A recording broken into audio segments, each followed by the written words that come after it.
Salut à tous, vidéo hommage à un grand monsieur qui nous a quittés. Franchement, le mois dernier, ça a été dur. Enfin, pour moi, c'était dur, c'était un artiste que j'adorais. Il s'appelait tout simplement Arnaud. Arnaud nous a quittés le mois dernier, enfin même 23 avril exactement, donc ça fait bientôt 2 mois. Et franchement, moi ça m'a fait mal. Enfin, malheureusement, encore un qui est parti du cancer. Malheureusement, ils partent tous comme ça. Mais c'était un artiste super. C'était un artiste que peut-être tout le monde ne connaissait pas. Vous voyez, là je vous sors 2 albums excellents, hein, Charles Ernest et Jukebox, qui sont deux albums majeurs dans la carrière d'Arnaud. Le meilleur c'est à la française, c'est celui qui a le mieux marché en France. Faut savoir qu'Arnaud faisait énormément de concerts, énormément de festivals.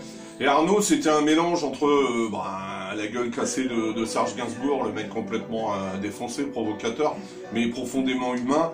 Et puis quand il chantait des chansons comme celle-ci, Les yeux de ma mère, ça faisait un peu Renaud, quoi. C'était un mélange de tout ça. Mais c'était un artiste qui avait sa propre patte, c'était un artiste unique.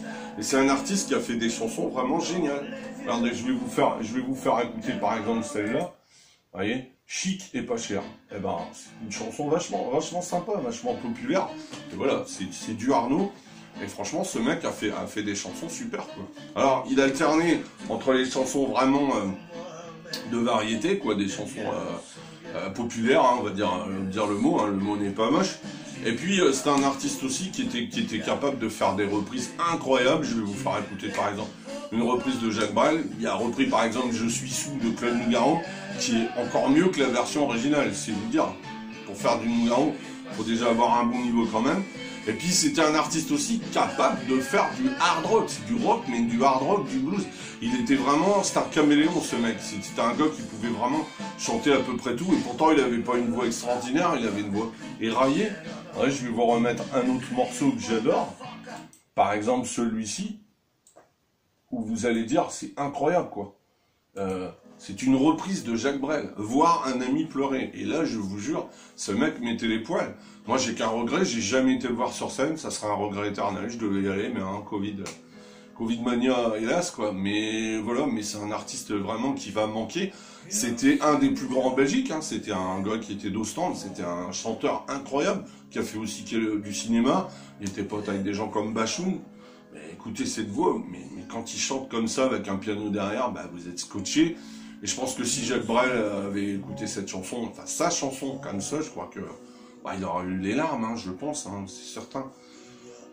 Donc voilà, malheureusement, la vie nous l'a enlevé. Donc moi je vous dis, je vous conseille surtout ces albums-là, Charles Ernest, qui est un album génial, et puis Jukebox aussi, qui est un album vraiment indispensable. Vous avez des chansons comme Mourir à plusieurs, Jusqu'au bout, Toute la nuit, Les filles de mon quartier. Et Charles Ernest, vous avez Lola, etc. Solo une gigolo, une reprise extraordinaire. Chanson un peu sicilienne, on va dire, mafia blues. Et puis vous avez Je veux nager, qui est une chanson vraiment géniale aussi à écouter. Voilà quoi. Enfin, Arnaud, c'était ça quoi. Et puis je vous mets vraiment la reprise qui a relancé, tout le monde connaît bien sûr Adamo. Et Adamo, Dieu sait que dans les années 90, c'était un has-been, un ringard. Arnaud décide de reprendre de cette chanson, hein, que peut-être vous allez découvrir, qui s'appelle Les filles du bord de mer. Il le fait forcément à sa façon. Comme Renaud, il faisait ses chansons à sa manière, à sa façon. Et c'est génial. Et je peux vous dire que quand je faisais des soirées dans une autre vie, j'étais animateur DJ. Et c'est vrai que chaque fois qu'on passait Les filles du bord de mer en Belgique, mais c'était hallucinant. Hein. C'est là que le France belge, hein, tout simplement. Donc voilà, Arnaud, c'était ça, c'était un artiste complet, c'était un gars qui pouvait chanter des chansons, des reprises comme ça d'Adamo, de Nougaro ou de Jacques Brel, donc les artistes majeurs du début du siècle dernier. C'est un artiste qui a fait 2 albums totalement, j'ai pas honte de le dire, à la Metallica, j'exagère pas. C'est vraiment du hard, voire grunge, enfin c'était de la musique vraiment puissante. Je vous conseille les albums, il suffit d'aller sur les sites musicaux, tomber dessus. Et puis il faisait aussi ses propres chansons à lui, qui étaient, en plus il chantait en 3 langues. C'était un mec qui chantait en anglais, en français et en néerlandais, puisqu'il était flamand, hein. Il était de Ostende, voilà. Donc je vous dis, quand j'ai appris sa mort, moi personnellement ça m'a fait très mal. J'étais en train de faire mon émission de radio, parce que je fais une émission de radio 100% de Johnny, sur Johnny, mais je passe aussi d'autres artistes, parce que moi c'est Johnny et les autres, mais je peux pas non plus écouter qu'un seul artiste, ça j'y arrive pas. Donc voilà, pour revenir à Arnaud, donc j'avais fait un hommage. Et beaucoup de gens dans les commentaires m'ont dit, ah, putain, c'est pas mal ça. Il y a des gens qui vont, hélas, découvrir Arnaud, pardon, maintenant qu'il est parti, quoi. Et je vous jure, c'est une grosse perte pour la musique, c'est une grosse perte. Alors les Belges, forcément, ils ont perdu leur tour Eiffel. Hein. C'est un artiste incroyable, et puis il a démarré par des groupes dans les années 80, où il faisait de la new wave, quoi. Après, dans les années 90, il avait des groupes où il faisait de la musique, on va dire, balle. Il a même repris la Paloma. Le délire, là, il va avoir un album posthume qui va sortir, je crois, au mois de septembre, où il reprend même la Paloma avec Mireille Mathieu. Mireille Mathieu, c'était son idole. Vous voyez, c'est un mec qui pouvait aller aussi bien avec Mireille Mathieu qu'avec Kurt Cobain de Nirvana. Quoi. Mais il n'avait pas d'a priori sur les gens et tout. Puis c'était un artiste qu'il fallait voir sur scène, quoi. Sur scène, c'était vraiment impressionnant. Puis des musiciens incroyables, vraiment un live.